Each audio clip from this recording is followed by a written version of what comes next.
കവളങ്ങാട് അങ്കണവാടിയുടെ പുതിയ മന്ദിരം ഉദ്ഘാടനം ചെയ്തു. കവളങ്ങാട് ഗ്രാമപഞ്ചായത്തിൽ 7-ാം വാർഡ് അങ്കണവാടിയുടെ പുതിയ മന്ദിരത്തിന്റെ ഉദ്ഘാടനം ആന്റണി ജോൺ MLA നിർവഹിച്ചു.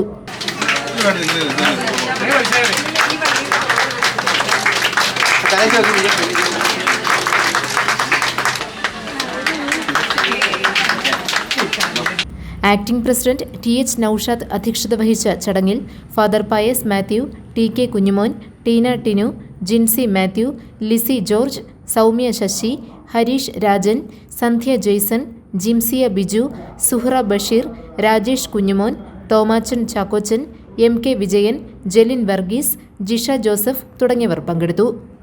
ഈ സ്ഥാപനം ഈ നാടിന് എത്രമാത്രം ആവശ്യമാണ് എന്ന് തെളിയിക്കുന്നതാണ് നിങ്ങളുടെ എല്ലാം ഒരു സാന്നിധ്യം.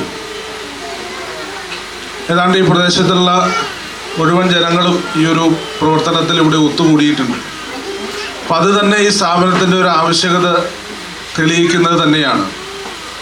ഇത്തരം അങ്കണവാടികൾ, നമ്മുടെ കുട്ടികൾ കളിച്ചും ചിരിച്ചും വളരേണ്ട പ്രായത്തിലാണ് അവരെ അങ്കണവാടികളിലേക്ക് അയക്കുന്നത്. അപ്പോൾ അതുകൊണ്ട് തന്നെ വീടിനകത്ത് എന്തെല്ലാം നിലയിലുള്ള സാഹചര്യമാണ് കുട്ടികൾക്ക് ലഭിക്കുന്നത്, അതിനുതകുന്ന നിലയിലുള്ള സാഹചര്യങ്ങളും സൗകര്യങ്ങളും അങ്കണവാടികളിലും ഉണ്ടാകണമെന്നുള്ളതാണ് സർക്കാരിൻ്റെ കാഴ്ചപ്പാട്.